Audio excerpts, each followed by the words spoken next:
Ako ang pabarog sa tema nga gisugyot ni Bro Daig nga pamatud-an nga ang Santa Iglesia Apostolika Katolika Romana mo ang aligi og patukaranan sa kamatuoran sumala sa Biblia og mga referensya. Og dili ang Biblia. Dili naisumpay to dili ang Biblia. Magandang araw mga kapuntos at kakarating ko lamang po from Cagayan de Oro City at ako'y nagpapasalamat doon kay Father Julian Retiques at kay Father Datoy na ating nakasama doon sa Cagayan de Oro habang tayo ay nandoon mga kapuntos. At sa araw na ito na, bigyan natin ng komentaryong naganap na debate sa pagitan muna ni Brother Wendell Talibong at ni Jolito Daig.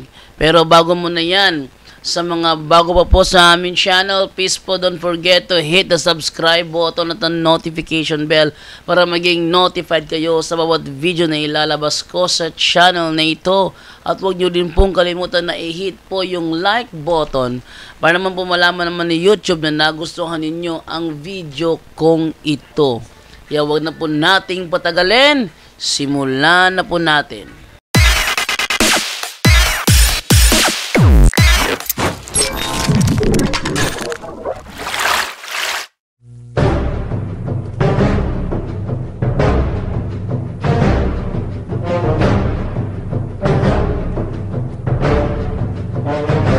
Ako ang pabarog sa tema nga gisugyot ni Bro Daig nga pamatud-an nga ang Santa Iglesia Apostolika Katolika Romana mo ang aligi og patukaranan sa kamatuoran sumala sa Biblia og mga referensya.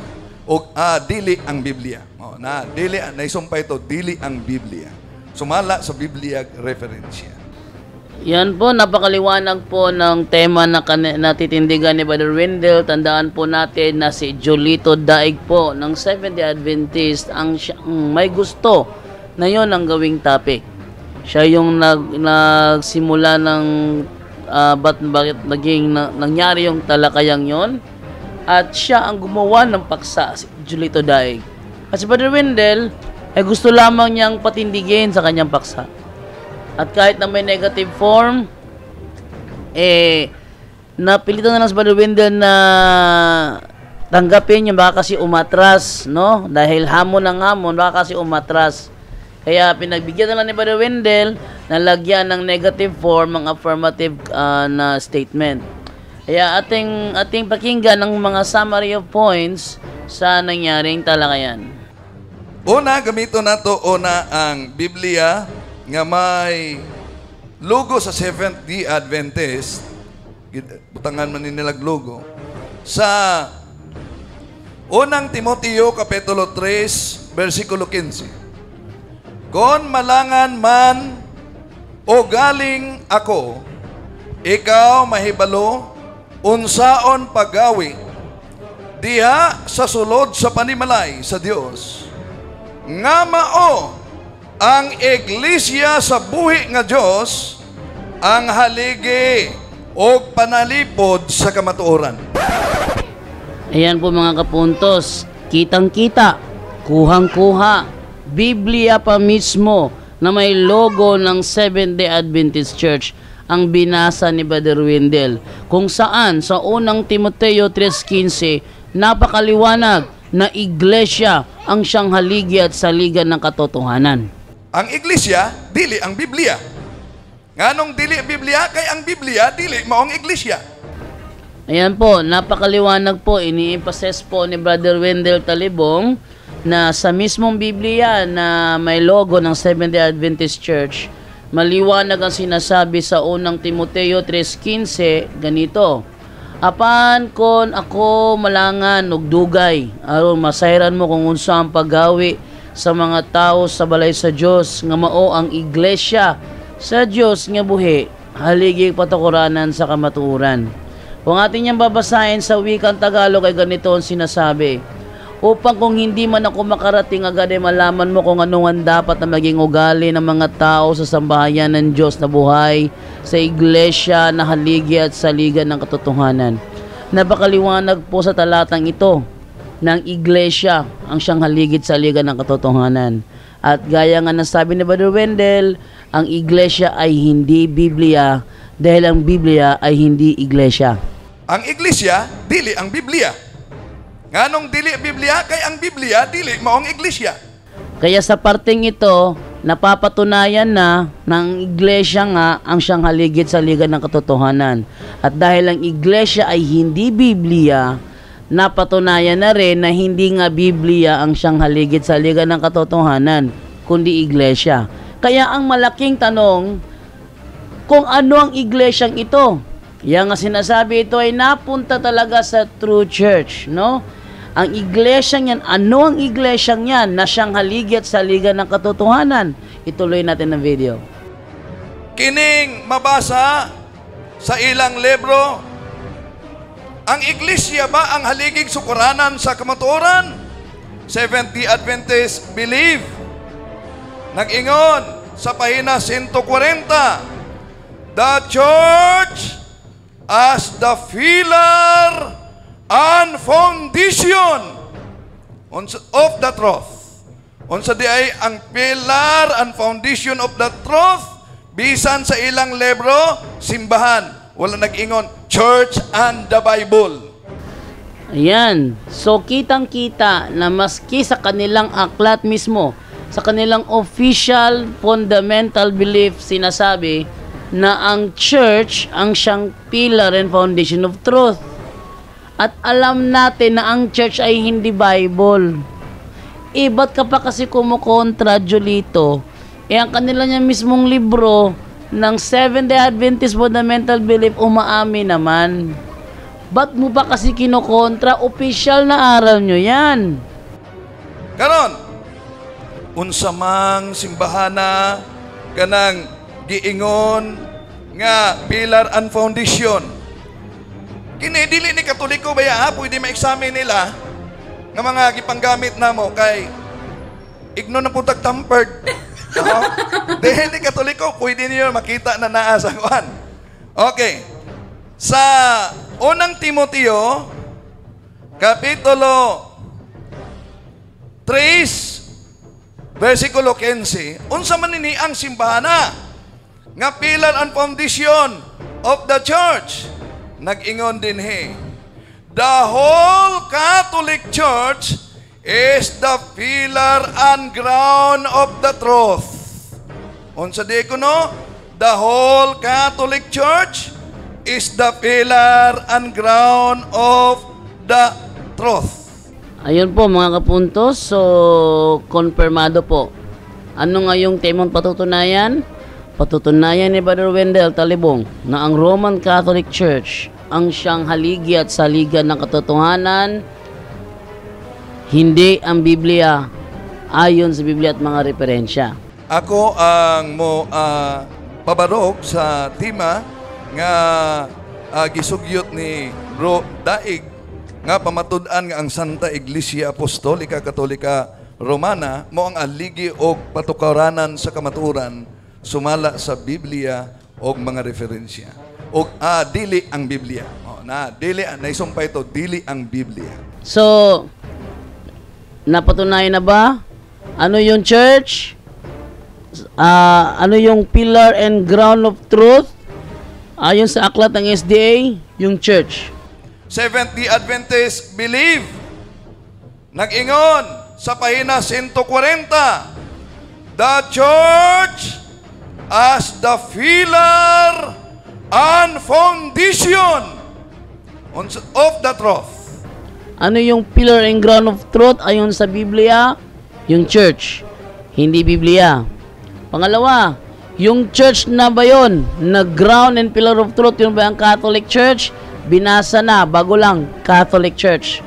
Sa unang Timoteo, Kapitulo 3, versikulo 15, unsa man nini ang simbahana nga pillar and foundation of the church. Nag-ingon din the whole Catholic Church is the pillar and ground of the truth. So, isa na lang yung kulang. Isa na lang yung kulang, no? Napatunayan na ang church ang pillar and ground of truth.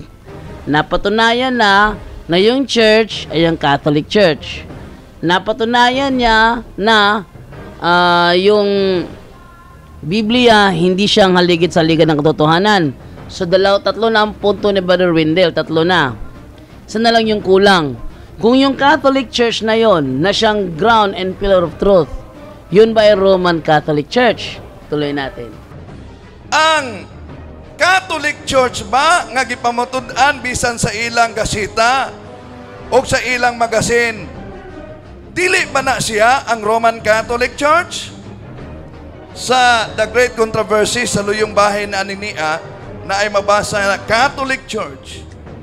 Catholic Church, gipangaluhan sa Santo Papa. So kung Catholic Church, gipangaluhan sa Santo Papa, o ang ilang magasin na gingon, ang Catholic Church ang gitukod ni Ginoong Jesucristo, o sa ilang libro na gingon, the pillar and foundation of the church, of the truth, is the church. Therefore, the Catholic Church, which is the one holy apostolic Catholic Church, headed by the Pope, is the church founded by Jesus Christ, and then the pillar and foundation of truth, not the Bible. O ayan. So napatunayan ni Brother Wendell. Ang tema, patutunayan niya na ang Roman Catholic Church ang siyang haligit sa liga ng katotohanan at hindi ang Biblia.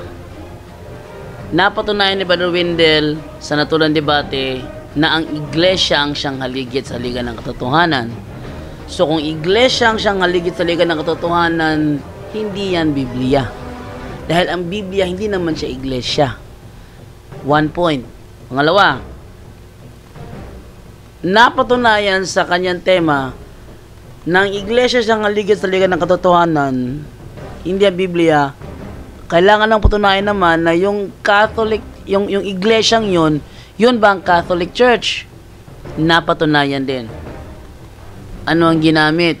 Yung The Ministry Magazine. Ano pa? Yung Biblia Protestante. So, napatunayan din na Catholic Church ang siyang haligit sa ligan, ang siyang iglesia na tinayo ng Panginoong Jesucristo. Next, ano pa ang kailangan patunayan? Na yung Catholic Church na yon ay ang Roman Catholic Church. Ano ang ginamit? The Ministry Magazine. She became the Roman Catholic Church. Pangalawa, yung Catholic Church na sa kanilang aklat ay headed by the Pope. Kung hindi yun Roman Catholic Church, anong Catholic Church yun na merong Pope? So, napatunayan ang affirmative stand. Napatunayan. Sa stand pa lang, napatunayan na. Ngayon, punta naman tayo ngayon sa tanong ni Julito Daig.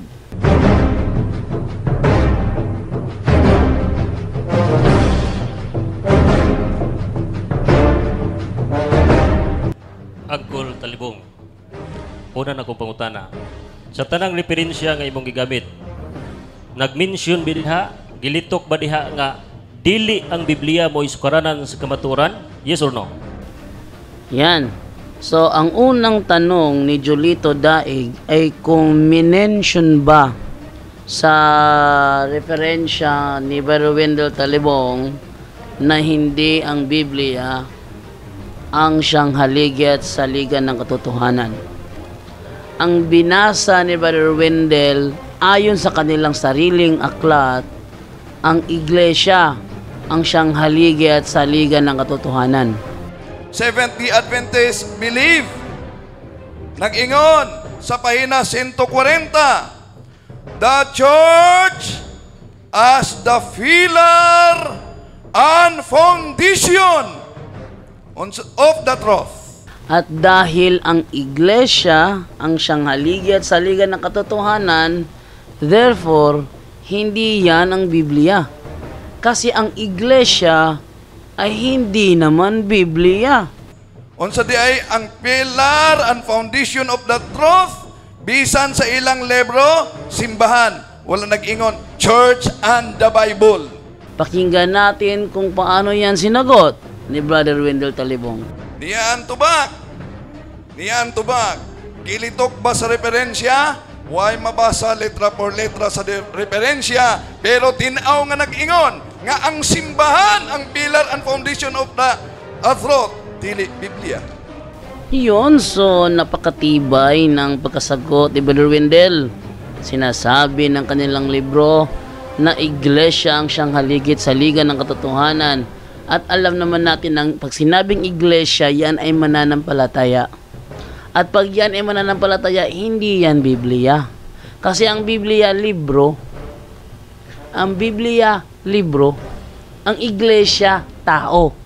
Kaya sa madaling salita, ang iglesia na ayon sa kanilang libro ay siyang haligit sa liga ng katotohanan, 100% hindi yan Biblia. Oh. Ngayon, pakinggan naman natin ang follow-up question ni Julito. Yang ko nimong walay babasang litra por litra. Ang atong gilalisan dire, dis-an nanukad ang kamaturan. O yun ka ba nga nanukad ang kamaturan sa pulong sa Ginoo? Yes or no? Niyan tubak. Dili ko mo yun. Mukha yatang na mental block si si Julito Daiga. Bakit? Ano ba ang tema?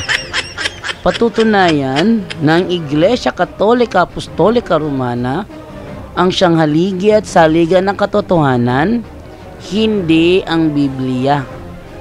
Ayon sa Biblia at mga referensya. Ang tanong niya ngayon, sumasang-ayon ba daw si Brother Wendell na ang kanilang tinatalakay ay kailangan hugutin sa salita ng Diyos? Sabi ni Brother Wendell, hindi siya sang-ayon. Bakit? Ang pinirmahan na tema ayon sa Biblia at mga referensya. Pag sinabing referensya, kasama na sa binasa ang aklat ng Seventh-day Adventist na 27 Fundamental Belief, kung saan sinasabi na ang iglesia ay siyang haligit sa liga ng katotohanan. Yon. So, hindi Biblia lang. At wala naman sa usapan na babasahin letra por letra. Ang nasa usapan, patutunayan. Sabi ni Jerry Laig, pag sinabi mo na patutunayan, hindi mo siya babasahin sa isang talata, kundi patutunayan mo siya from Genesis to Revelation. Yan ang sinabi ni Jerry Laig sa kanilang debate ni Efren Yap de la Peña ng CFD Cebu. Ngayon, mukha yatang nami-mental block si Julito Daig nang yun ay kanyang tinanong. Pakinggan naman natin agad ang kanyang follow-up question. Ibong giingon nga dili ka uyon nanukad ang kamaturan sa pulong sa Dios. Sunod na kong pangutana, kay giklima nimo nga ang Romano Katoliko maudyoy sukaranan sa kamaturan. Ang pangutana, ang pangutana, tanan bang Romano Katoliko nagsukad o sukaranan sa kamaturan? Yes or no? Yun. So, ang follow-up naman niya, lahat ba ng membro ng Roman Catholic Church ay haligi at saligan ng katotohanan? Hindi naman sinasabi na mga miyembro. Ang sabi yung iglesia. Pag sinabing iglesia, ecclesiastical authority yan. Hindi dapat isama dyan yung mga abuses. Halimbawa, tinuturo ng Seventh-day Adventist na sumunod sa mga kautusan ng Diyos. Ang daming mga Seventh-day Adventist pastor nang gagahasa. Nanggagahasa, meron ang isa Seventh-day Adventist pastor, no? Naglukat ng police clearance sa pag-aakala hindi mahalungkat yung kanyang police blatter, nahalungkat. Tamo, nahuli. Ano 'yon? Panggagahasa 'yon. Ibig sabihin ba yung panggagahasa na ginagawa ng mga Seventh-day Adventist pastor ay pagsunod sa kautusan ng Diyos? Kaya very irrelevant ang tanong. ang mahirap dito, hindi ka agad napansin ni Brother Wendell yung kanyang tanong na yon. Ako, nung napansin ko yun, hindi na ako manin ni Brother Wendell eh. Dami na ng tao, no? So, hindi pwede na isingit mo yung abuses pag pinag-uusapan ng ecclesiastical authority. No, hindi porket na sa 12 apostoles nang maghudas si Judas, nang tumaydor si Judas, gagawin mo ng traidor ang lahat ng mga apostoles. Mali 'yun. No? Halimbawa, iglesia, haligit sa ligan ng katotohanan, kabilang sa iglesia si Judas. Nang magtraidor ba si Judas, sasabihin mo ba na ang katraidoran ni Judas ay siyang haligit sa ligan ng katotohanan? Mali 'yun. Iniisang katanungan na hindi ginagamitan ng isip. No? Kaya pakinggan naman natin kung paano sasagutin ni Brother Wendell ang ganung uri ng katanungan. Eto. Ang imong gipokus, ang miyembro nga nakasala, dili ang tibuok simbahan. Ang usa ka Judas, wa na makapahudas sa 12 ka mga apostolis. Ang simbahan nagpabilin, bisag dunay Judas. Ang sabi ni Brother Wendell, nakafocus ka lang sa mga membrong nagkakamali. Huwag mong kalilimutan nang mag-traidor si Judas, hindi pwede na gawing traidor din ang lahat ng mga apostoles. Ingon man ka ang simbahan. Buyon ba ka sa inyong libro nga nagingon? Ang simbahan. Time post, nawa ang tingog. Okay. Ang magisterium, not above the Bible. Ubos sila sa pulong sa Dios. Uyon ba kanini? Salamat sa nindot nga pangutana. Uyon kaayo. Amen. Sana wa pa human. Uyon kaayo. Kay ingon na nga tong Ginoo diya sa San Juan 21:15, feed my sheep. Jeremiah chapter 3 verse 15, I will give you a bishop with all my heart, and he will feed you with knowledge and doctrine. Mga leader sa simbahan ang magtudlo. Yung tanong na yon ni Jolito Daig ay hindi gumigiba sa paksa. Nang tanungin niya, sumasang-ayon ka ba na ayon sa inyong aklat na ang magisterium ay nasa ibaba ng Biblia? Wala naman tayong tutol dyan. Yan ang reason kung bakit sinabi ni Padre Darwin na wag na lang ituloy yung kanilang debate ni Julito Daig. Dahil lang gusto ni Julito Daig patunayan na higit pa sa Bible ang katikisim. Ang katikisim bahagi yan ng magisterium. Kaya nga sinasabi na na hindi namin teaching. Kasi ang teaching namin nasa ilalim siya, hindi siya nasa ibabaw. Ang gusto ni Julito, patunayan ni Padre Darwin na nasa ibabaw. Ngayon, binabasa na niya sa harapan ng maraming tao. Tinatanggap mo ba na ang inyong magisterium ay nasa ilalim ng Biblia? Hindi yun panggiba sa paksa. Ano na bang nangyari to kay Julito, no, na mukha yatang nawawala na. Yung tanong na yun ay hindi panggiba sa paksa. So, parang pinupukol mo lang yung ulo mo doon. Kasi hindi ka gumigiba sa paksa. Bagkus para yatang kinakampihan pa niya ang tindig ni Brother Wendell. Tuloy. Giangkon ni mo ginina sa akong pangutana, dili ka uyon nga ang sukaranan sa kamaturan mao ang pulong sa Dios. Karon imo pong giangkon nga sulugoon o ubos day sila sa pulong sa Dios. Ang pangutana asa may sakto nining duha. Sulugoon sila sa Dios, ubos sila sa pulong sa Dios, or labaw Time, sila. palihog tubag. Time na time. Time, go ahead. Niya ang tubag. Juan Kapitulo 10, versikulo 16, mamemo silang usa, ubo sa usa ka magbalantay. O kana sumala sa Paraphrase Bible, Catholic, one holy Catholic. Busa, doon na yun may usa ka magbalantay, ubos sa usa ka magbalantay, aron dili mahimong santa, santa iyang doktrina. Natubag ang pangutana. Sunod nga pangutana. Next question. Ayan. Kung napapansin nyo, pahina ng pahina ang mga tanong ni ni Julito Daig. Hindi na walang kabigatan, no? Hindi na mabigat ang mga binabato niyang tanong. Humihina ng humihina, pumapanglaw ng pumapanglaw, tumatamlay ng tumatamlay. Sabi niya, inamin mo na kayo ay nasa ibaba at hindi mo inaamin na ang Biblia ang siyang haligit-saligan ng katotohanan. Ba't mo iginigiit yan? Wala ka namang nabasa. Ha? Wala namang mababasa na ang Biblia ang siyang haligit-saligan ng katotohanan. Ang sinasabi sa Biblia, ang iglesia ang siyang haligit-saligan ng katotohanan. Yun ang sinasabi sa Bible. Ba't mo ginigiit ang Biblia ang siyang haligit-saligan ng katotohanan? Wala namang mababasa. Yan ang problema. No? O, di yung kanyang tanong, pahina ng pahina, patamlay ng patamlay. Tuloy.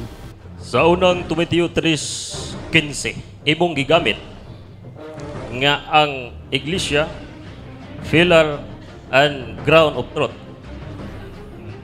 Sa Greek translation, nahibalo ka bag unsay kahulugan niini? Unsay Greek translation niini? Greek translation o unsay kahulugan niini?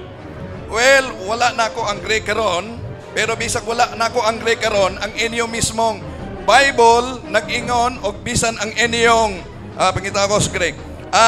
Ang inyong dokumento, doctrine, Objection rito. nag-ingon. Objection. Time pause. Categorical 4 ang minutes pangayo. and 55 seconds. Okay. O, tinan mo si Julito Daig, nagsinungaling na. Nagsinungaling na si Julito Daig. Natataranta, nagsinungaling na. Nag-objection siya sa moderator. Ang reason niya, categorical daw ang tanong. Categorical ba?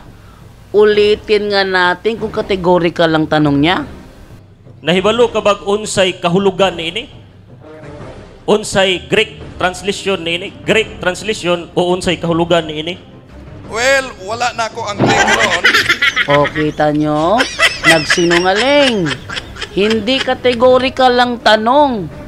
Ba't siya ng objection na categorical daw? Hindi naman categorical ang kanyang tanong.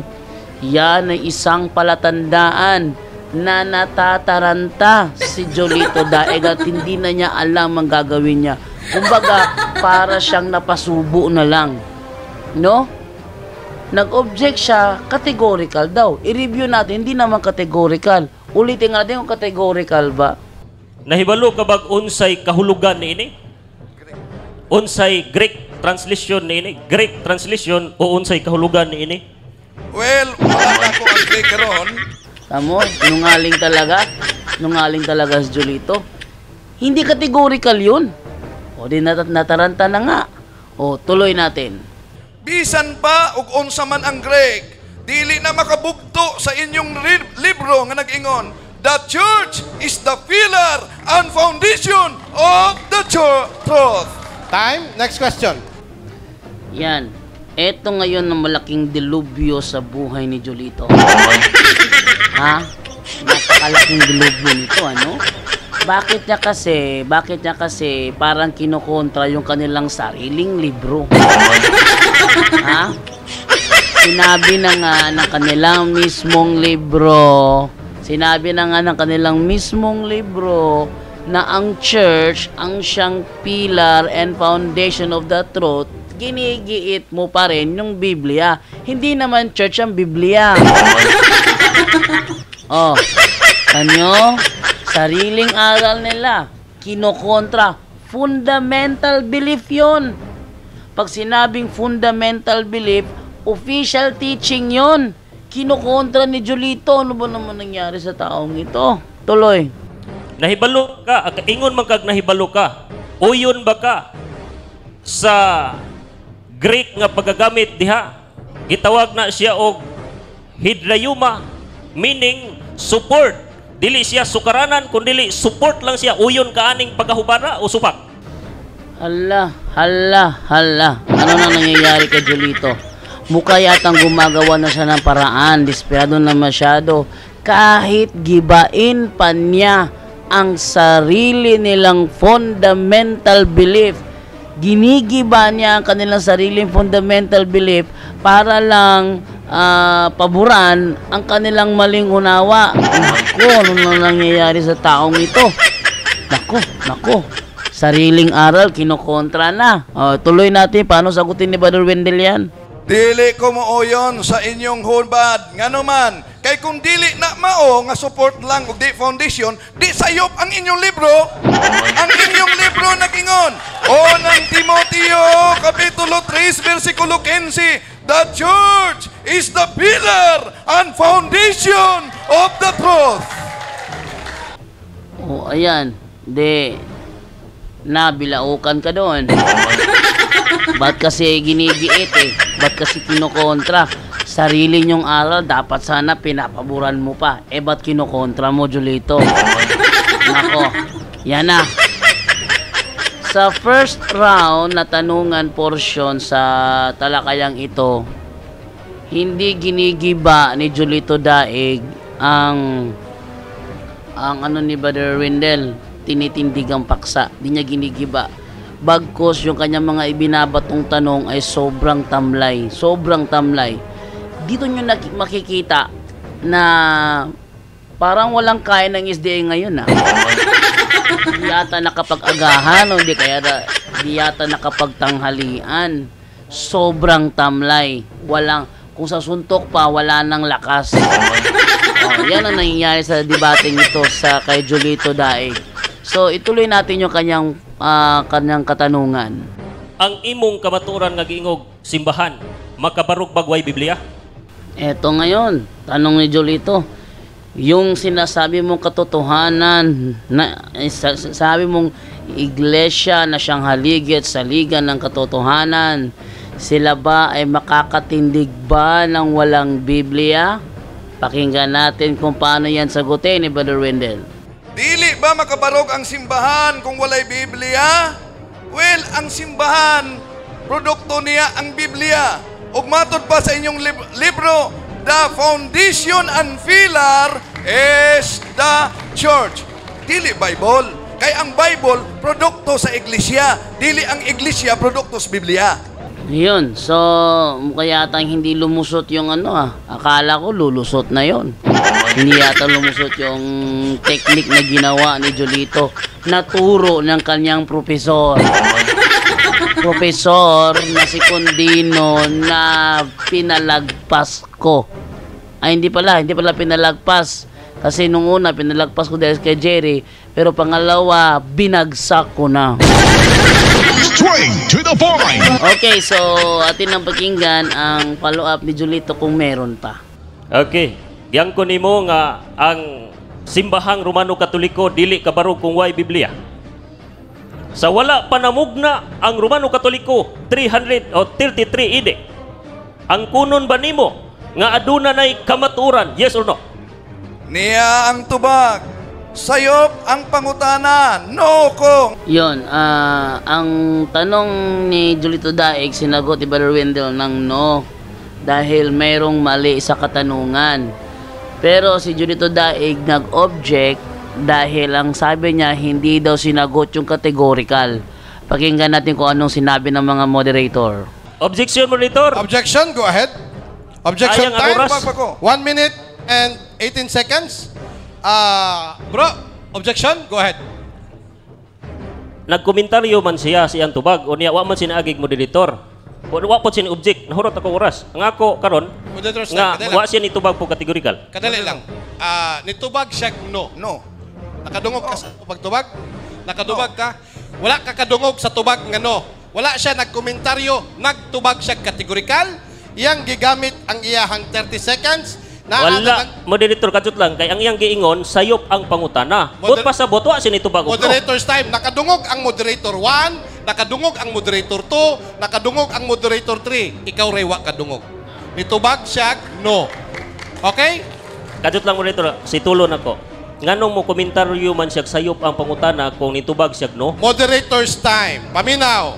Ang pangutana kategorikal. Nitubag siya kategorikal. Suportahan og 30 segundos kapag explanation. Explanation to niya iyang komentaryo.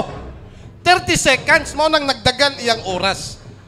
So wala siya gikuan nga rules. Mo nang ang isa ka moderator ni no, ang ikaduha nga moderator nakadungog sa no, ako nakadungog mo na ni ikaw ray wala kadungog. Bro, Moderator. yes. Clarification. Miingon ko og sayop kay ang iyang pangutana nagpadayon lang. Kung Okay. nagpadayon lang ni undang. Mo na. Okay, Sunod. moderator's time. Bro Windel. 19 seconds, Bro Windel. Continue 19 seconds. Okay, Go ahead. continue. 9 seconds. Inyong libro, di maguba ni.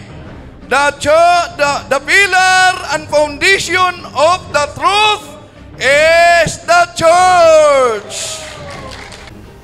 Ayan. So, wala ako nararamdamang bagsik sa side ni Julito Daig. Pagkus ano siya, sobrang tamlay. Hindi yata nakapag-agahan.